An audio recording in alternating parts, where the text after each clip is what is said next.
differentiated instruction for English learners. First, we have our objectives. In the lesson, you will be able to define differentiated instruction. Second, identify various differentiated instructional strategies used in teaching. And lastly, employ differentiated instruction in the development of the lesson. Modern classrooms are diverse, with students of varying backgrounds, abilities, and learning styles. So we live in a diverse country with different traditions, religions, beliefs, abilities, and skills. The traditional one-size-fits-all approach is no longer effective. Instructional should reflect students' unique needs.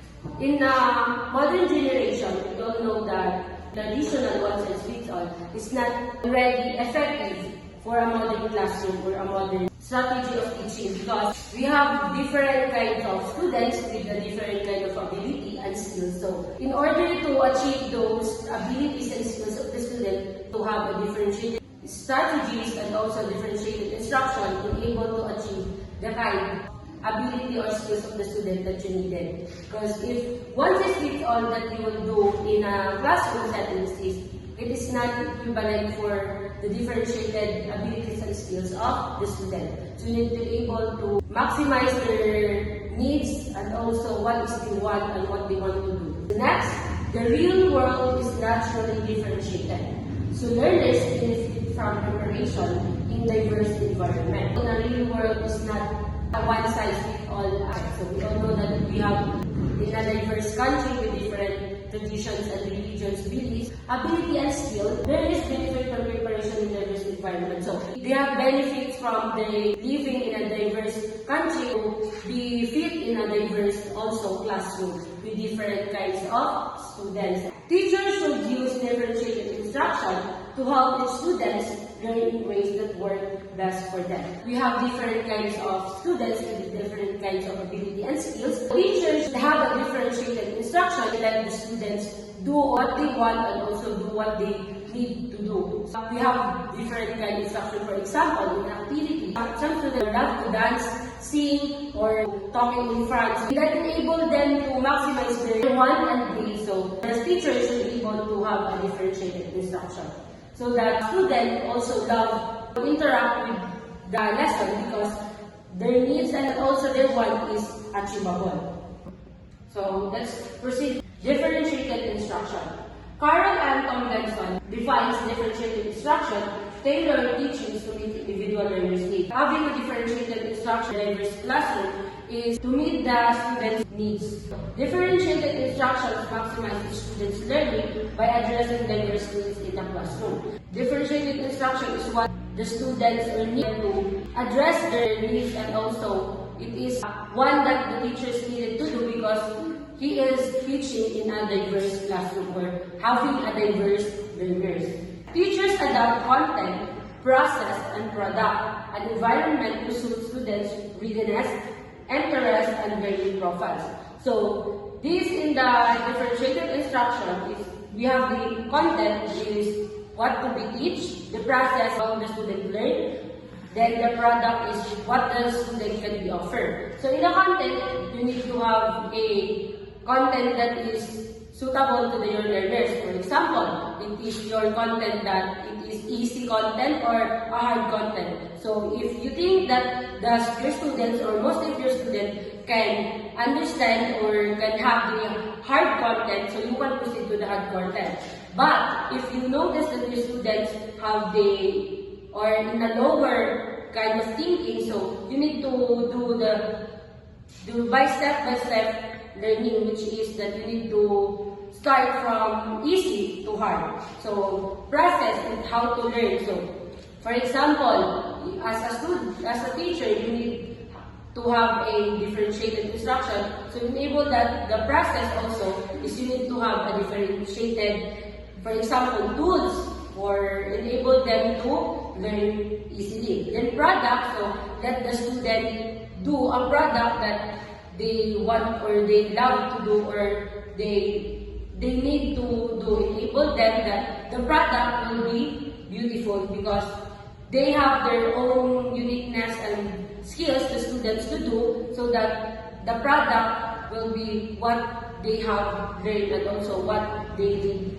to submit. So, an environment to suit the students' willingness, interest, and learning profile. So, we all know that as a differentiated instruction or differentiated instruction should be teach to the students with a diverse classroom or diverse learners. So, the willingness, interest, learning profile. So, the willingness is what is the students need to improve also in the skills, and the interest is what the student wants, and what we have the learning profile. So that's all for my report, and the next reporter will be Miss Holy. This tailored approach ensures that all students are engaged in a meaningful and respectful work that is relevant to them. So, differentiated instruction is a way of teaching that teachers adjust his lessons to fit the needs of the students. So, this makes sure that students are working on a task that makes sense to them, that match their abilities, and also helps these students feel respected, included, and valued. Next, effective implementation involves focusing on essential learning objectives, adjusting instructional strategies and assessments to meet each learner's unique needs. So, in effective implementation of differentiated instruction, so firstly, the teachers need to focus on the most important learning objective that the students need to learn. So, instead of trying to cover too much, just focus on the key skills and knowledge to help students stay focused, and also it can prioritize the most fundamental goals of the lesson. Second is the teachers need to use different kind of strategies and assessment to cater the different learning style of the students. So for instance, if there are visual learners, you can use images or videos in introducing a concept.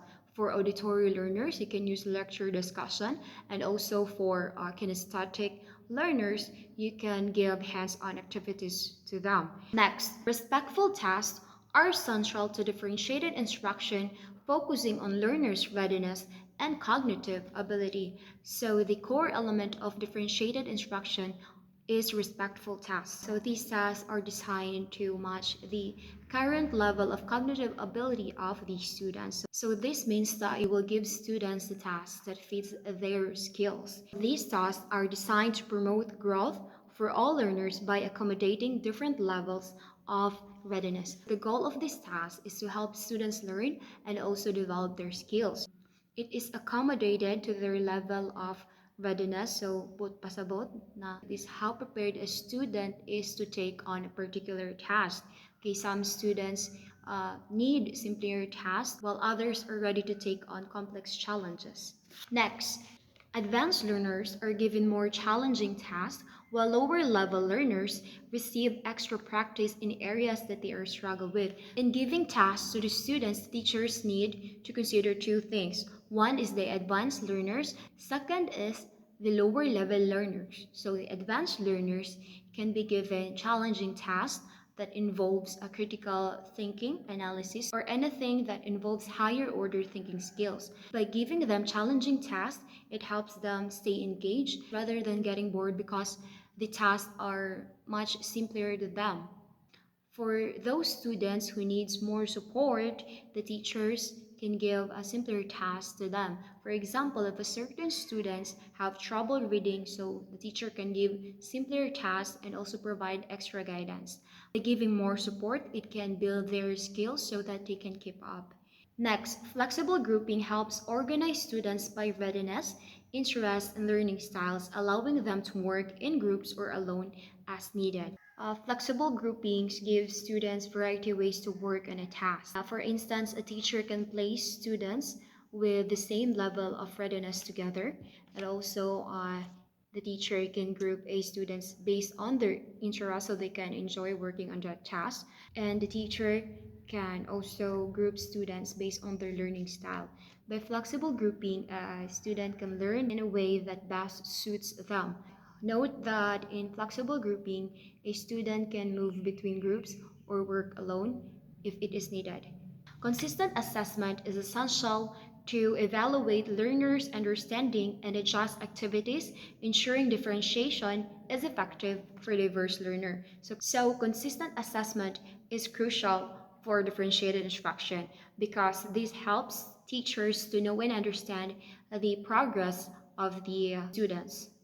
By constantly checking progress, the teachers can adjust the lessons to better meet the students' needs and also ensure that everyone is learning effectively. So now let us move to differentiating via content. So in this topic, we're going to tackle about the 4 ways that a teacher can use in differentiating the content in which it involves the differentiated instruction. But first, let us discuss what is differentiating via content. So accordingly, differentiating via content, it means that a teacher is adjusting the material or the content that the students should learn based on their readiness level or based on their learning styles. So it means to say that it may involve the different levels of complexity within the same content. So now let us discuss the 4 ways that a teacher can use in differentiating the content. First is the compacting the curriculum.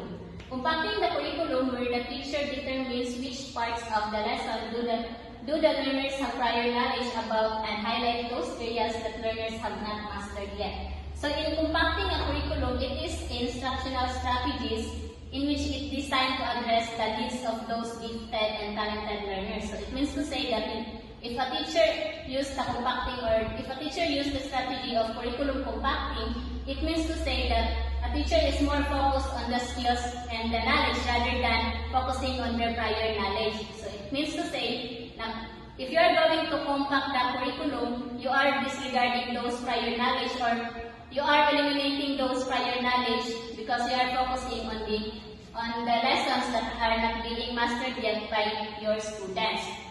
So in essence, curriculum compacting will allow teachers to differentiate instructions by giving the same content or by giving one content that is more challenging and meaningful. And by this way, teachers also can foster a more engaging and stimulating learning environment as he or she use the essence of student-centered student-centered style of teaching. Now let's proceed to the second way of differentiating via content, in which it is the learning contracts.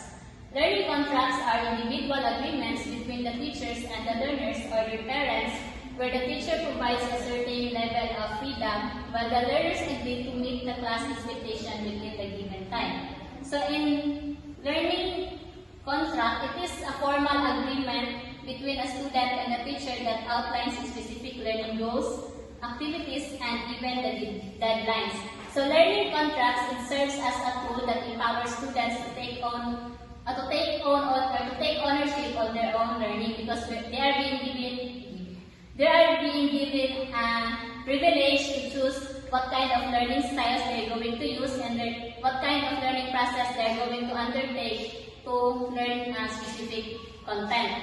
So in learning contracts, it involves some stakeholders which is being stated here, or it has been stated here, the parents. So why does it involve parents? It's because parents play a vital role in the learning process of the students as they could give guidance and they could give alternative assessment, especially if they are learning in a self-directed way. And also, in learning contracts, it gives a teachers a privilege, or it gives a teachers a chance to create a more student-centered learning because the teachers are giving students some privileges to choose their kind of learning styles and to take ownership of their own learning. So in giving tired lessons or giving a tired activities, a certain teacher or a single teacher should ensure that there must be a presence of the different levels of complexity, or there should be a challenge that must be given to the students. So there should be an alignment of the reading materials and the reading difficulty in order for a teacher to promote the reading fluency and to promote a love of reading within the students. So in order to develop tired lessons or activities, the following steps should be considered. the first step is choose activities based on the learner's essential learnings. So in this first step, teacher should ensure that he or she should choose an activities that students have knowledge about. And also, he or she should choose an activities that are useful in the authentic scenarios or can be applied in the real life scenarios. So the third step is to create activities that are interesting and cause the learners to use of the unit. So in this third step, a teacher should ensure that he or she should choose activities that could promote student motivation to participate, and that would, or these activities would be a way of students to use their critical thinking skills and to use their abilities to solve problems. So the next step is to chart the complexity of the activities. The next is to create activities to ensure challenge and success. So first is to consider materials ranging from basic to advanced. So in giving activities, you should ensure that, or a teacher should ensure that he or she will give those activities from basic to complex, or from easy to hard, so that the students could follow the rules and regulation and could able to participate or could able to perform those activities, because there is a process or a process of easy to hard. So the next step is to consider learners' experiences from personal to unfamiliar. So it is very important for students to relate their experiences to the given activities so that they could easily participate, and so that they could easily solve the problems that are being given to them. And the last one is to match learning tasks to learners based on their learning styles and readiness. So in this last step, it has been stated here, or it means to say that a teacher should give an activities that are being aligned with the learning styles and readiness of the students. So it is important to align the learning styles and the level of readiness of the students to the given activities, so that they can easily participate and they can easily solve the problems that are being given to them. So let's continue. The next part is differentiating via process. It refers to the process, deals with how teachers teach and process the lessons to the learners. So we need to say differentiating via process talks about how to teach the topic to the learners. So here are some strategies in the use of differentiating instructions via process. First is cueing, a teaching strategy that helps the learners look into a topic from 6 sides to enable them to understand its complexity. So cueing, wherein as it names implies the properties of a cube which has 6 sides. The principle is to develop a strong topic by looking into it from the following perspectives. So first is the describing it, wherein it answers the question what the topic is all about, or how the students define a certain topic. So next is comparing it. So here, the student may answer the question, what is it similar to, or what is the topic different from other person. So next is associating it. So here, it answers the questions, what ideas or memories that it trigger, and also what other things are related to that topic. Next is analyzing it. So in analyzing a particular topic, the students will answer the question, what are its parts and what problems can it solve, or how do the parts work together. So next is applying it. So of course, the teacher would ask the students what are its practical application, or the application into real life situations, and last is arguing for and against it. So here, the teacher will ask what are the pros and cons about a particular topic, or how can the student defend or refute a particular topic. So next is the RAP strategy. RAP stands for role, audience, format, and topic. So it is a writing strategy that aims to help the learners gain a better understanding of their role as a writer and communicator by developing their ideas through the development of a clear sense of purpose in writing. So here that the teacher gives an activity wherein the student write their specific role, the audience, and format and topic. So I have here an example. So for role, so newspaper reporter, and then the audience, newspaper readers.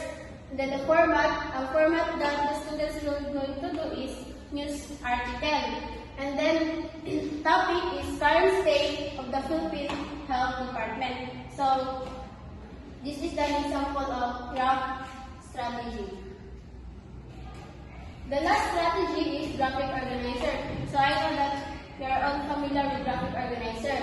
It is a visual means of displaying information using a combination of text and visuals from a diagram. So it arranges information in such a way that would describe the relationship with one another. So therefore, making the concept, it tries to portray more comprehensible to those looking at the material. So we can deny the fact that there are topics or topics that it's not easy to understand. So by using graphic organizer, so it will become more comprehensible. So these are the examples of graphic organizer. So the KW chart or the what I know, what I want to know, and what I learn. So next is the sequence chart, and then process chart, concept map, and fishbone map. So my topic is about differentiating via product. So differentiation based on product guides the learners to a list possibilities of products to demonstrate their learning of a concept.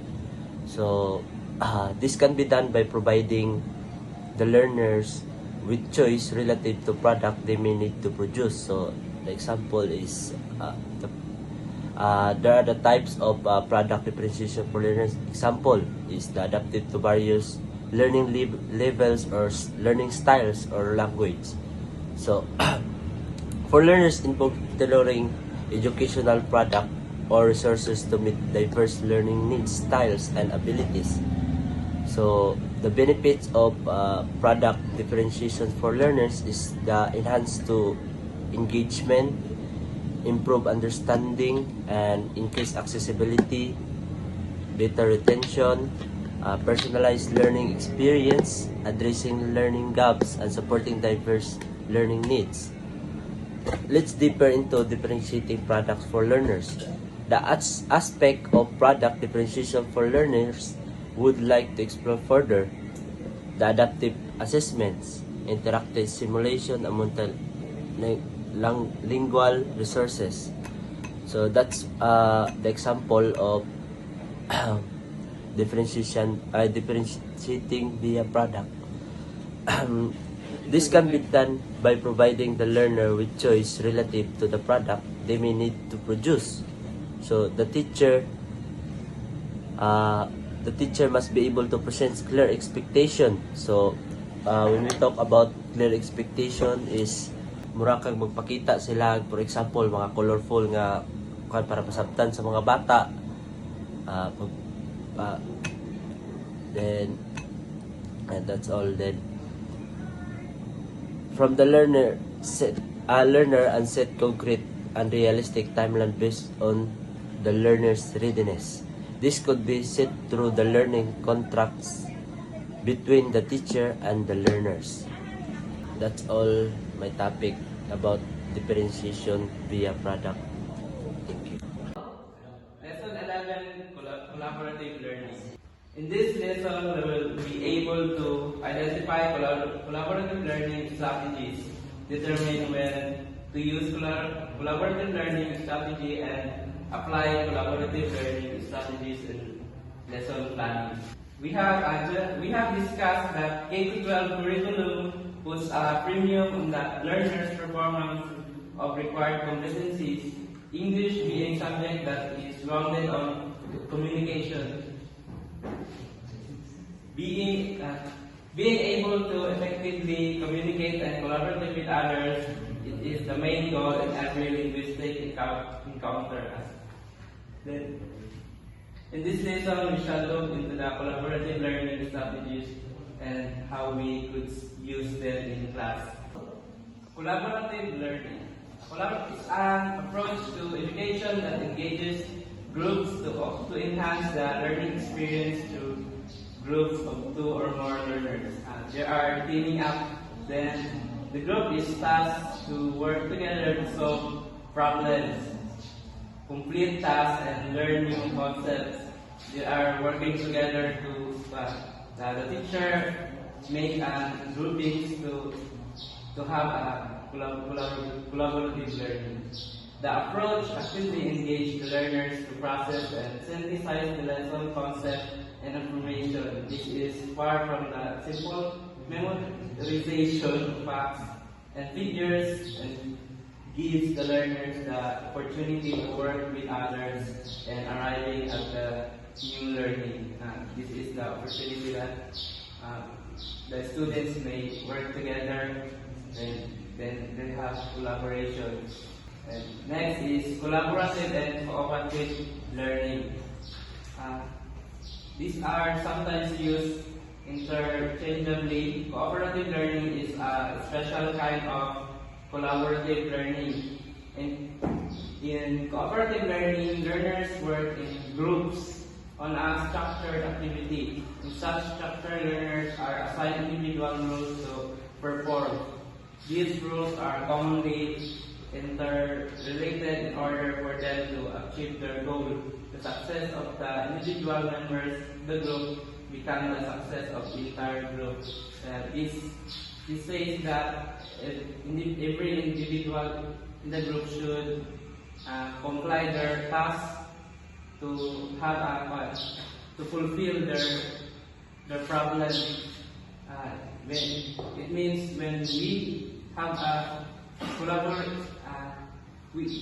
when we so-called collaborative, we use cooperation to have collaboration.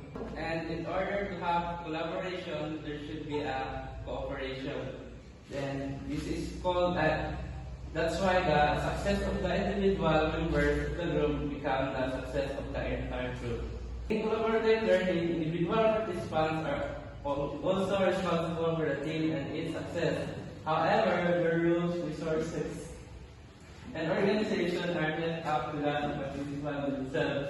This leads the group to be more self-directed. Now, let's proceed to the benefits of using collaborative learning. So first, it turns learning into an active process. So collaborative learning transforms the passive learning into an active process. As learners engage with their peers in a collaborative learning scenario, they must organize their thoughts. Then they present them in a cohesive argument. They demonstrate their points and defend their point to others, and then convince others the validity of their point. This dynamic exchange of ideas, points, or arguments fosters critical thinking, communication skills, and a deeper understanding of the subject matter. Second is the promotion of learning from others' perspectives. So, collaborative learning isn't just about sharing one's own ideas. Aside from being able to communicate their ideas, collaborative learning also provides the venue for learners to listen to others' ideas, especially from those of different or varied backgrounds and diverse viewpoints. This exposure to diverse perspectives fosters empathy, critical thinking, and a deeper understanding of the world. Third is taking criticisms and advice. Collaborative learning environment provides a unique opportunity for learners to receive criticisms and advice. By communicating with others, learners are able to identify their weaknesses, they learn from their mistakes, they develop their resilience, enhance self-awareness, and refine skills. So this helps learners to improve their craft, to adjust their performance, and accelerate their growth. Fourth is teaching critical thinking. Especially when the activities are done within the confines of the classroom and the length of a single period, learners are encouraged to quickly synthesize their responses and complete their task. Example activity is time debates, wherein specific time frames are set for arguments and rebuttals. This would force learners to prioritize their points. This would help learners to foster their critical thinking skills, even within the constraints of a traditional classroom setting. Lastly, developing public speaking and active listening skills. So, collaborative learning provides an ideal environment for learners to hone their public speaking and active listening skills. The increase in social ease helps learners take and share ideas easily and more comfortably within the group. By participating in collaborative activities, learners gradually overcome their fear of public speaking and become more confident communicators. Thank you. And good day once again, and let's proceed to strategies using collaborative learning. And in using the collaborative learning strategies in classes, there are some things that could be considered. First, as a teacher, we must introduce the use of group work to the learner at the beginning of the year. And as a teachers, it means that as teachers and using collaborative learning, and we must introduce first to our learners about the activities. Enable them to set the expectation and activities that the teacher will be using throughout the year. Next, the teacher should also set the rules of participation and contributions from the learners during sessions. And if the teacher has already implemented such activity, she should set rules for able to learners to truly participate and contribute from their groups. And next is the teacher should plan for each stage of collaborative work. And as a teacher, we must have a lesson plan about that activities. And next is the teacher should carefully present how the group will be operate and grading system. As a teachers, we should properly introduce what is the flow of that activities, and also what are the grading system, like settings, rubrics for their activities, and able for learners as a guiding. Next, as a teacher, we must help the learners to develop necessary skills they need to succeed. And as a teacher, we must facilitate our learners and enable them to get that specific skills that they need. And last is incorporate self-assessment and peer assessment for group members to help learners evaluate their performance and their group members' contributions. And last steps is like assessing their co-group mates for their performance and contribution about their group activities. And that's all. So next is examples of collaborative learning activities for English class. Think, pair, share. The teacher poses a question that requires analysis, evaluation, and synthesis to the learners. The teacher then gives the learners a few minutes to think about the questions and prepare an appropriate response. Learners then turn to their groups or partners and share their responses. The teacher could take this further by asking the learners to choose their collective response. Then learners then present their answers to a larger group or to the entire class. So, Think, Pair, Share is a way to help students understand and talk about big questions in class. So first, the teacher asks questions that makes the students think deeply.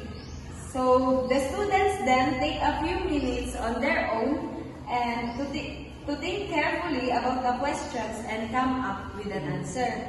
So after each student has an idea, they pair up and share what they thought. So this helps them to hear different perspectives from their groups. So the group chooses the best response or combines ideas into one strong answer. So each group shares their answer with the whole class, giving everyone a chance to learn from each other's. So next is the debate. So in the debate activity, the learners are set into at 3 groups. Teacher poses a proposition to the class. So the teacher presents a statement or idea. It is called the proposition. So teachers assign the roles to the learners. So one could take the affirmative side of the proposition, another takes the negative side, and the last one could weigh the merits of the arguments and provide a choice.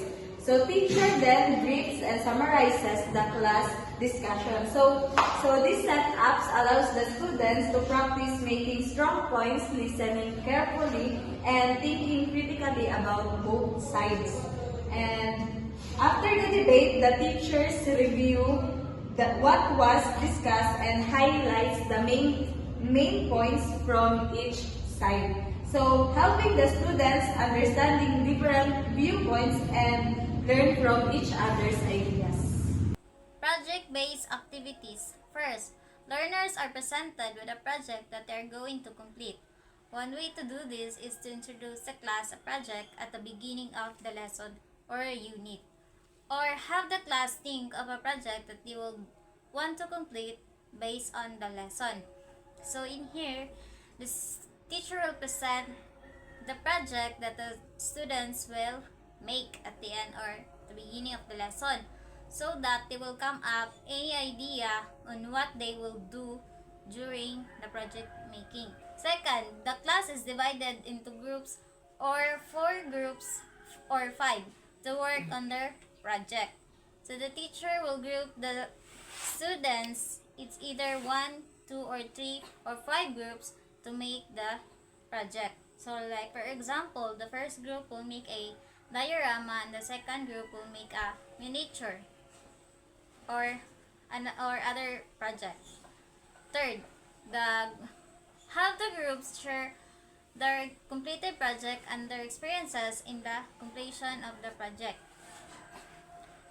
So the teachers there will give feedback on the experiences or the project making of the students in here, and also the students will provide a explanation or their experiences during the project making. Like for example, what materials they use in the project that they make or how they come up with the projects. Group problem solving.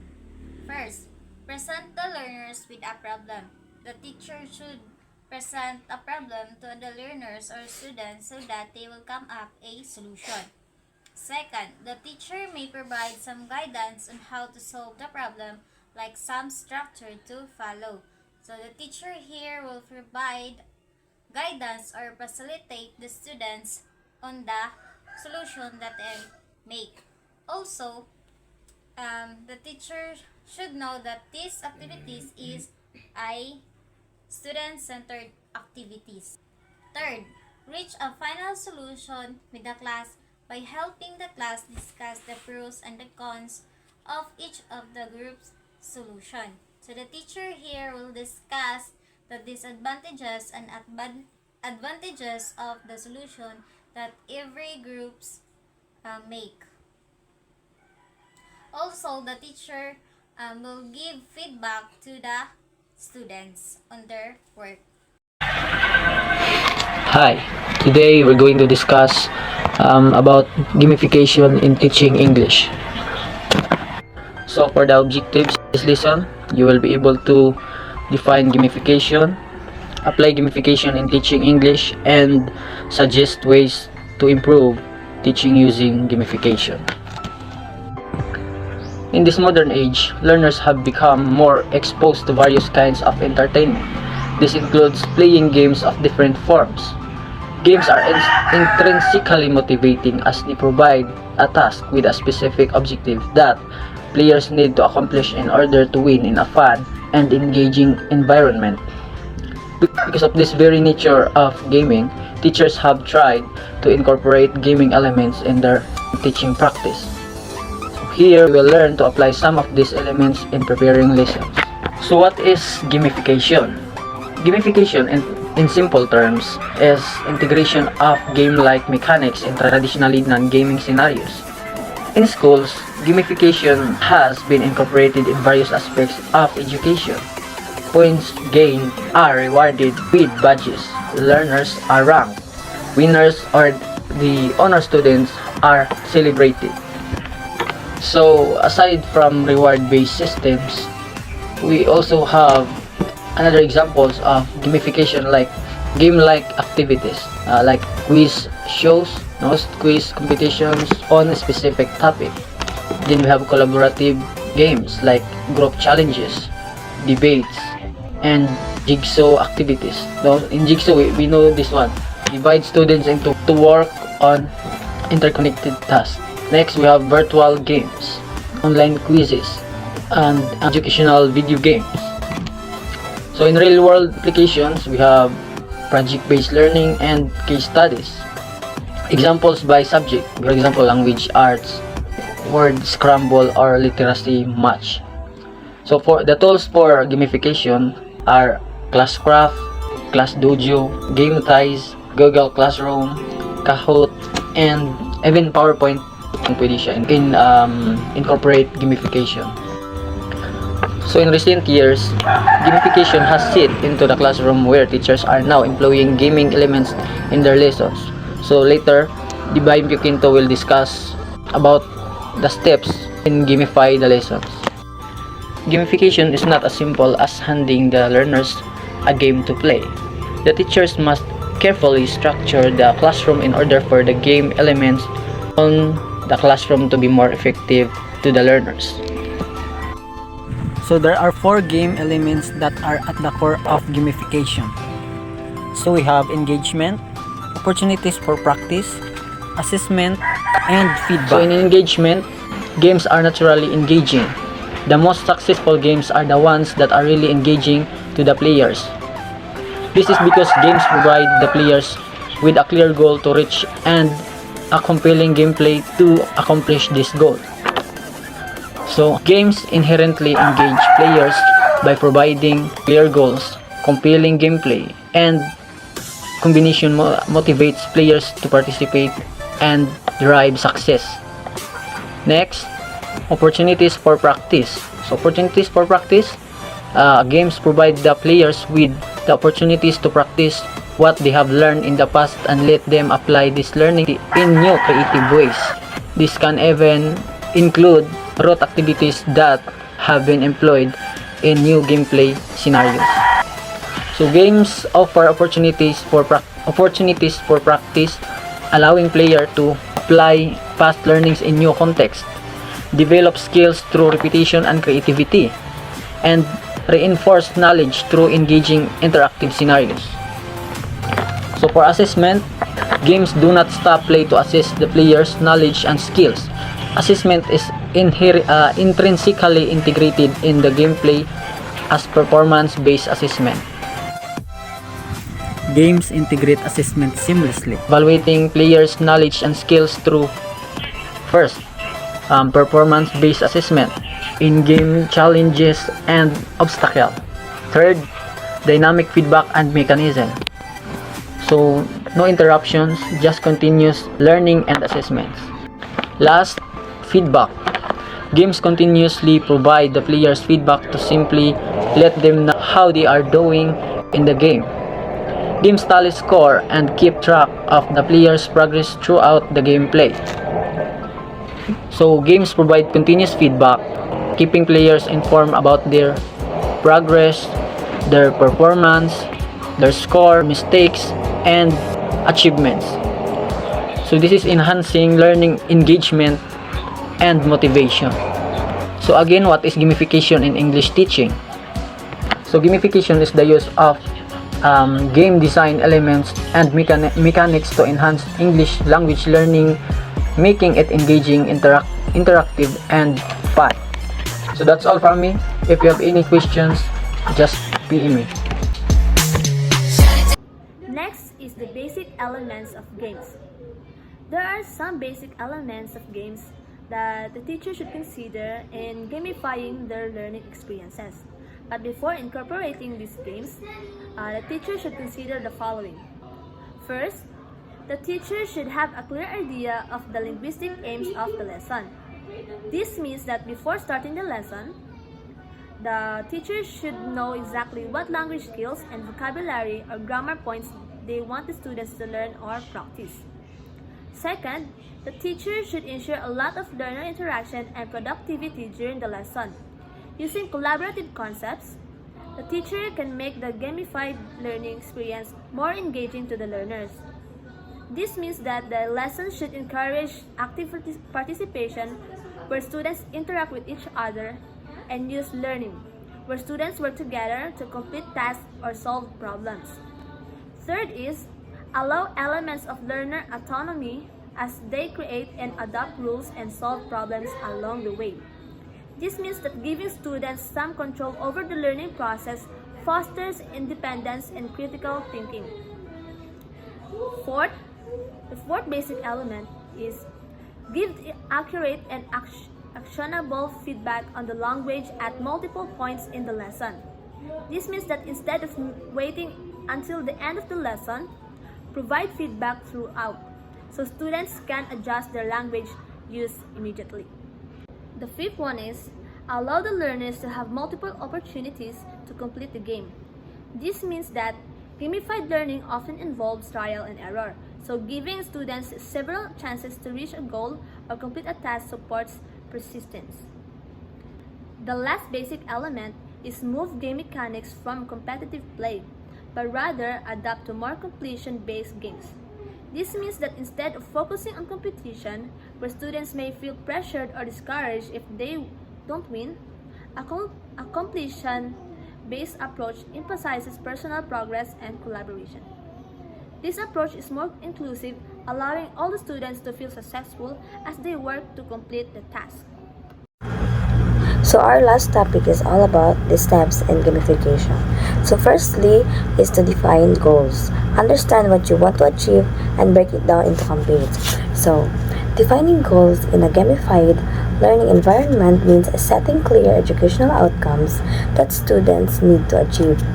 These goals should not only reflect the curriculum but also give students a sense of purpose and direction in their learning. Breaking down into smaller, manageable tasks or milestones can also help prevent overwhelm and allow students to track their progress. The second one is to choose a game mechanic. Pick the game mechanic that best suits your goals. So, a game mechanics is a system or rule that makes the game fun, motivating, and engaging. First, for education, these mechanics can range from scoring points, leveling up, completing tasks, or unlocking achievements. The key is to choose the mechanics that fit the learning objectives and keep students engaged. So the third one is how to communicate goals. Make sure everyone involved understands the game's goal and how it works. So the transparency in gamification is crucial. If students don't understand what they're working toward or how their action contribute their progress, the entire system will lose its effectiveness. Students should know exactly what the goal is, how they can achieve it, and how their performance is measured. So the fourth one is how to design. So create a design that will help you achieve your intended outcome. So the design of the gamified experience should ensure that the learning process is structured, engaging, and aligned with educational goals. It's important to create a variety of activities that promote both learning and motivation. The design should also consider the balance between challenge and skill. Too hard, and students get discouraged. Too easy, and they lose interest. So next is to use leaderboards. Leaderboards are easy to implement and people understand them immediately. So leaderboards provide a visual presentation of progress and introduce a competitive element which can be motivating for many students. However, it's essential to keep the leaderboard healthy and inclusive, ensuring that all students feel like they have the opportunities to succeed, even if they're not at the top. So the next one is how to track the progress. Allow people to track their accomplishments and see how well they are performing. So Tracking progress allows students to visualize their growth, recognize their strengths, and understand areas of improvement. It also provides teachers with insights to how each student is performing, allowing for more personalized support if needed. The next one is to analyze. Analyze the result to see if you achieve your goals. So, analyzing the results of the gamified system is crucial to understanding its effectiveness. Educators needs to assess whether the gamification strategy is meeting the intended learning objectives and whether students are motivated to participate. This step also helps identify students who may need additional support. So lastly, we have to try new things. So as an educator, we have to try new things to improve our gamification. So this gamification should be flexible and evolving. It's important to continuously adapt and experiment with new mechanics, challenges, or rewards to keep the learning experience fresh and exciting for students. So that would be all. Thank you for listening and thank you for watching.